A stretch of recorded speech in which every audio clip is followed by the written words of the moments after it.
Beautiful morning, family. Beautiful morning to you. I hope everybody is having a phenomenal day so far. I am Pastor Taria Jones, and you are tuned into your Meditative Friday. So, listen, y'all know how we do around these parts. Let's go ahead and tag everybody on your timeline. And I want to ask you guys to do us another favor.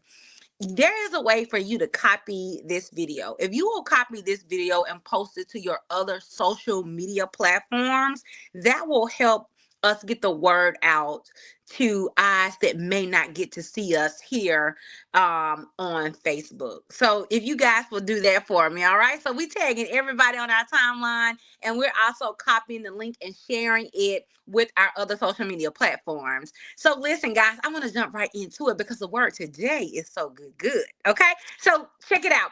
For the whole month of January, we have been talking about the word glory. And my family has come before you guys and have laid a very beautiful foundation.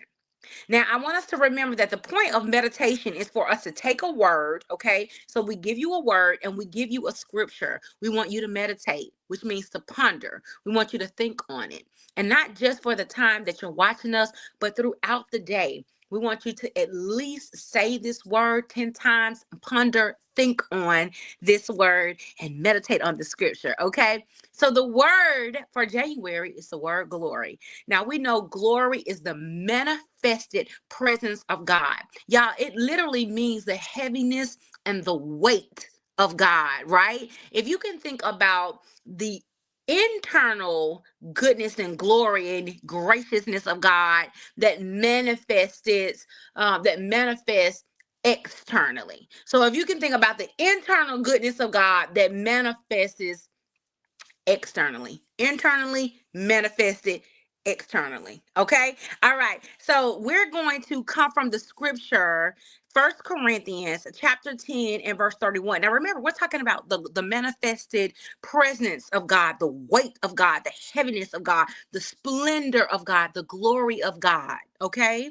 And 1 Corinthians chapter 10 verse 31 says, so whether you eat or drink or whatever you do all to the glory of God.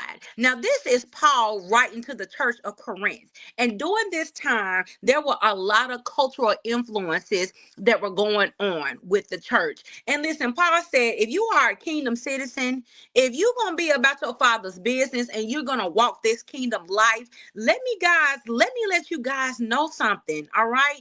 Whatever you do it to the glory of God. And this thing, Paul breaks it down so simple. He said, whatever you do, whether you eat or drink. And when I thought about eating and drinking, I thought about this being the most simplest thing. When you eat or drink, you should be doing this to sustain life, right? So Paul ain't talking about the way you walk, what you drive, what you dress. He's not even talking about what you're saying in this point. So he's simply talking about the basic necessity of life, what you eat and what you drink. If you're going to do that, do it to the glory of God. So whatever it is that you're externally going to take in internally needs to be to the glory of God. It needs to be for the weight, the heaviness, the splendor of God. Then he said, or whatever you do. So let me just bring it in for a little closer for the people who gonna be nitpicky and want to go through this thing and try to say any, mini, mighty, mo. No. Whatever you do all to the glory of God. So even if you have the awesome ability to come to the platform, whatever your platform may be, if you got a camera, you cut that thing on and you go live, there is a weight and a responsibility that comes along with having that accessibility. So the fact that you can get on live, the fact that you can cut on your camera, the fact that you have a voice and you can speak and you can open your mouth and then have the capability to influence means there's a weight that come with that. So if you're going to do that and you're going to be one of the king kids, you're going to be a kingdom citizen, you're a disciple, you need to do it to the glory of God. And again, he said, whatever you do. So Let me take it further. I gave you even the basic necessity thing of life, eating and drinking.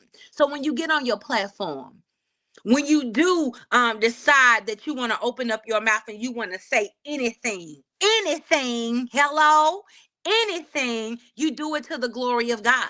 So it does matter how I dress, what I wear, what I eat, what I drink, what I smell like. Yeah, I said what you smell like. All of it matters. Why? Because we are representatives of the kingdom. And in the kingdom, there is nothing but the best. It is the splendor of God. All right. So listen, as you go throughout your day, I want you to meditate on that and think upon that. Whatever I do it to the glory of God, because with responsibility comes accountability. If you have the access and the availability to do something, there's a responsibility that comes with that. Okay. Much is given, much is required. Okay, so Paul simply said, listen, y'all are being influenced by the cultural. Let me tell you how we do it in the kingdom, how the kingdom culture operate. Okay, over here in the kingdom culture, we do everything to the glory of God.